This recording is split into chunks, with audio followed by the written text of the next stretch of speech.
Hello everyone, my name is Ravi Kumar and you're most welcome in my YouTube channel R Institute। मैं आपको पढ़ा रहा हूँ English 12th CBSE board और मैं आज आपको पढ़ाऊँगा माई मदर एट 66। अगर आप इस चैनल पर फर्स्ट टाइम आए तो आप सबसे पहले मेरी फर्स्ट वीडियो देखिए जिसमें मैंने सिलेबस के बारे में बताया है। ओके, कि हम आपको किस तरीके से पढ़ाएंगे और कैसे कैसे पढ़ाएंगे। तो आज हम शुरुआत करते हैं माई मदर एट 66, जो कि पोयम है फ्लैमिंगो बुक की, जो कि कंपोज की गई है कमला दास के द्वारा। एक्चुअली इस पोयम में कमला दास ने अपनी माँ की कंडीशन को डिस्क्राइब करा है। माँ की जो कि जिनकी एज है 66, 66 साल की उनकी माँ है और उनकी कंडीशन को डिस्क्राइब करा है। और जैसे कि हम जानते हैं कि आज नहीं तो कल हमें एज फेस करनी है 50-60। तो उस एज में हम इतने कैपेबल नहीं होंगे जितने आज हैं। हम जो काम आज जितनी स्पीड से कर सकते हैं हम उतनी स्पीड से नहीं कर पाएंगे। आज जितनी स्पीड से हम जीने को चढ़ सकते हैं, सीढ़ियाँ चढ़ सकते हैं, कल हम इतनी स्पीड से नहीं चढ़ सकते। तो वही कंडीशन कमला दास ने अपनी माँ को देखकर बताई है, वही कंडीशन डिस्क्राइब करी है इस पोयम में। तो एक्चुअली जो कमला दास जो कि कोचीन में रहती हैं, वो हर वीकेंड में छुट्टियों में अपनी माँ से मिलने आती हैं, अपने माँ बाप से मिलने आती हैं। तो हमेशा की तरह छुट्टियों उस दिन भी वो छुट्टियों में अपने माँ बाप से मिलने आई और जैसी छुट्टियाँ ख़त्म हुई तो वो कोचिंग के लिए पैकिंग कर रहे थे रूम में। जब पैकिंग कर रही थी तभी अचानक से उसकी माँ उसके रूम में आती है और बोलती है, चलो कमला मैं तुम्हारे साथ एयरपोर्ट तक चलती हूँ। तो कमला दास बोलते हैं ठीक है माँ, आप रेडी हो जाओ और मैं पैकिंग कर लेती हूँ, फिर हम दोनों निकलते हैं। तो दोनों माँ बेटी पैकिंग करके रेडी होके एयरपोर्ट के लिए निकलते हैं। तो दोनों कमला दास और वो माँ बेटी दोनों गाड़ी में बैठते हैं और एयरपोर्ट के लिए निकल लेते हैं।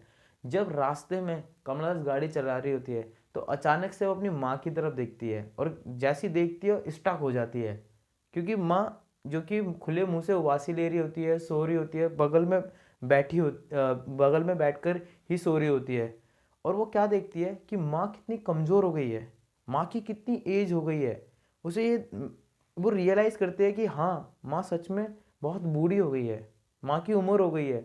उस एक होता है ना कि जब हम कोई चीज़ बहुत समय के बाद देखते हैं तो वो चीज़ का हमें मतलब हमें वो थोड़ी अजीब सी लगती है।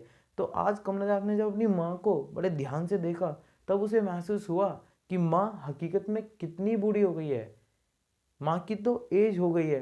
तो वो रियलाइज़ करती है और माँ को देखते ही माँ के चेहरे पे झुर्रियाँ पड़ी रखी है, माँ कितनी कमज़ोर हो चुकी है।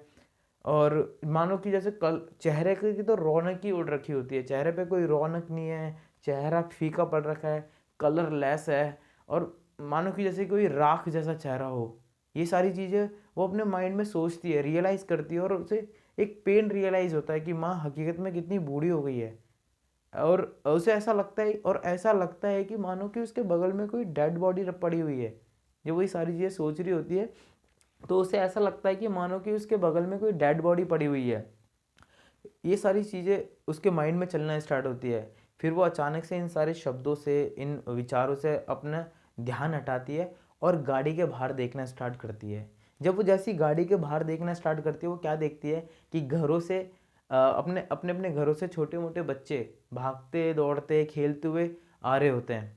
और वो देखती है ग्रीनरी, मतलब हरियाली देखती है बाहर, गाड़ी के बाहर भागते दौड़ते पेड़ देखती है। एक्चुअली में गाड़ी चल रही होती है, उसे ये लगता है कि पेड़ दौड़ रहे होते हैं। तो बाहर का जो इन्वायरमेंट है वो एक पॉजिटिव इन्वायरमेंट देखती है और जो गाड़ी के अंदर का इन्वायरमेंट है वो एक नेगेटिव इन्वायरमेंट देखती है। बट कुछ समय थोड़ी देर में गाड़ी चलाते हुए कमला दास एयरपोर्ट पहुंच जाती है और जब वहाँ पर एयरपोर्ट में अपने सामान की चेकिंग कराने के बाद वो कुछ दूरी पर जाके खड़ी हो जाती है और फिर दोबारा से अपनी माँ को देखती है। वो क्या देखती है, माँ हकीकत में कितनी बूढ़ी हो गई है। वो देखती है कि माँ के चेहरे पे कोई रौनक नहीं, चेहरा बिल्कुल कमज़ोर पड़ रखा है, कलर लेस है, बिल्कुल पीला पड़ रखा है, मतलब कमज़ोर पड़ रखा है। और उस कमज़ोरी को, उस कंडीशन को वो लेट विंटर मून से कंपेयर करती है। मतलब सर्दियों में देर से निकलने वाला चाँद, जब सर्दी होती है तो सर्दी में क्या होता है कि चाँद बिल्कुल धुंधला धुंधला सा निकल रहा होता है। तो उसी चीज़ से वो अपनी माँ की कंडीशन को कंपेयर करती है और अचानक से फिर उसे अपने बचपन का डर याद आ जाता है। जैसा होता है ना कि हमारा कि कि कहीं हमारे माँ बाप हमसे दूर ना हो जाए। हर बच्चे का एक डर होता है कि कहीं हमारे माँ बाप हमसे दूर दूर ना हो जाए। तो उसे अपने बचपन का एक डर याद आ जाता है, कहीं मेरी माँ मुझसे दूर ना हो जाए। लेकिन ये सारी चीज़ें अपने चेहरे पे नहीं आने देती, कि कहीं उसकी माँ टेंशन ले, ये सारी चीज़ें सोच के कि मेरी बेटी कितनी टेंशन ले रही है। वो अपने चेहरे पे नहीं, सिर्फ अपने अंदर वो अपने माइंड में वो सारी चीज़ें सोच रही होती है, बट चेहरे पे वो अपने मुस्कान ही रखती है, ताकि उसकी माँ यही सोचे कि हाँ मेरी बेटी खुशी खुशी जा रही है। यही सारी चीज़ें वो सोचती है। और ये सारी चीज़ें करके वो जब जा रही होती है तो सिर्फ एक स्माइल देती हुई जाती है और अच्छे से बोलती हुई जाती है कि फिर मिलूंगी अम्मा, अपना ध्यान रखना। इस तरीके से बोलती हुई जाती है, ताकि माँ बिल्कुल भी टेंशन ना ले कि हाँ उसकी बेटी खुशी खुशी गई है, उसे कोई दिक्कत नहीं है। तो ये दोस्तों, ये थी आपकी पोयम, जो कि बहुत ही इंटरेस्टिंग पोयम है, बहुत छोटी पोयम है। छोटी पोयम से मैंने इसलिए स्टार्टिंग करा क्योंकि इसके जो क्वेश्चन आंसर है आपको बहुत ईजिली तरीके से याद हो जाएंगे, और धीरे धीरे हम थोड़ा सा स्टैंडर्ड बढ़ाएंगे। तो ये आपकी एक पोयम थी जो कि कमला दास ने लिखी है, अपनी माँ की कंडीशन को डिस्क्राइब करा है, जिनकी एज है 66। ओके दोस्तों, तो ये तो मैंने आपको पोयम बताई। बुक से मैं एक बार आपको पढ़ा दूंगा, तो ये विदाउट बुक हो गया, और एक बार मैं आपको बुक से पढ़ा दूंगा।